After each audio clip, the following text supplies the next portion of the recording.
Eu sou a Ana Clara, aluna do segundo semestre de Engenharia de Controle e Automação, e agora eu vou mostrar os meus códigos da atividade prática 2. Bem, o primeiro código é apenas ler uma matriz e quantos valores maiores que 10 ela possui.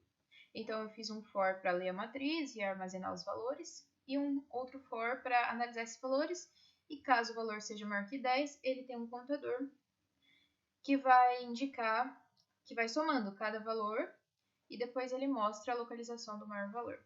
Então, rodando o código, escrevo o número.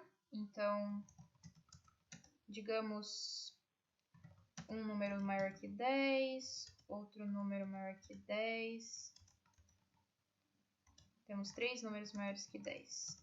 Então, o número que está na localização, ele mostra a localização, o valor do número é maior que 10, e há 3 números maiores que 10. No exercício 2, uma matriz 5 por 5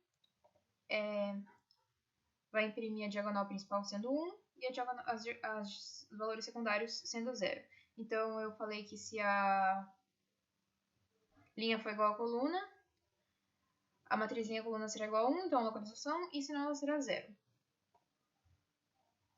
No exercício 3, uma matriz imprimir a localização do maior valor.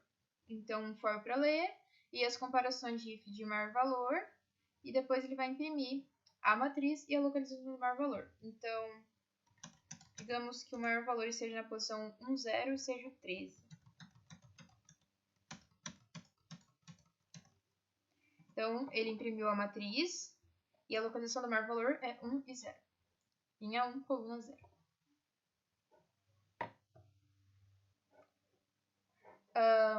Já o exercício 4, uma matriz 5 por 5, ele vai ler essa matriz e depois eu vou indicar um valor e ele vai falar se esse valor está na matriz ou não.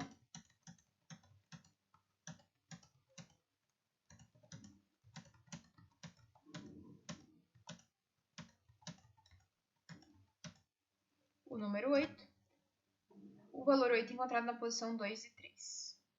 Já o exercício 6, uma função que recebe um vetor de inteiros e quantos valores pares e ímpares. Então, tem uma função que vai ler, o vetor, um for, e ele vai chamar a função.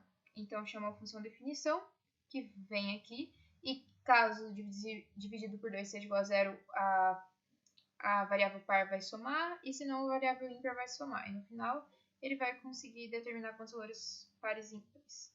Então, pergunta quantos valores seu vetor possui, digamos que 5.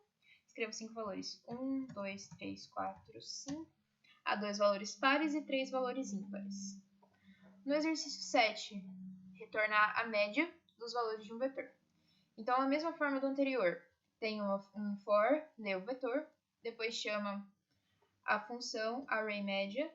Então, ele vem aqui e faz a soma com a soma anterior, mais o valor do vetor que ele está dentro do momento. Depois, retorna a soma dividido pelo tamanho que o vetor foi informado. Então, quantos números você quer digitar? Digamos que os mesmos 5. Escrevo 5 valores. 1, 2, 3, 4 e 5. A média dos 5 valores é 3. O exercício 10 tem o mesmo enunciado que o exercício 1, porém, deve haver uma função que faça essa operação de ver quantos valores maiores que 10. Então, não é apenas no próprio int main. Então, a mesma forma, um for para ler a matriz e depois vem a função comparador. Então, a função aqui em cima vai ver se o valor é maior que 10 e caso esteja maior que 10, tem um contador que vai sendo sempre incrementado. No final, essa função vai retornar o próprio contador. Então, rodando o código, digamos, temos um número maior que 10, temos 2, 3, 4, 5. A matriz possui 5 valores maiores que 10. Já o 15 é o último exercício que eu realizei. Então, ele vai receber um vetor e vai retornar quantos valores negativos esse vetor possui. Então, da mesma forma, ele vai ler um vetor, qual o tamanho desse vetor, e vai chamar a função conta negativos, e essa função vai verificar se o valor é menor que 0, caso seja menor que 0 tem um contador, e no final ele vai retornar esse contador. Então, quantos números você quer digitar. Então, tamanho do vetor. Digamos que eu quero digitar 5 números. Digite 5 valores. 1, 2, menos 9, 4 e menos 75. Há 2 números negativos. É isso, obrigada.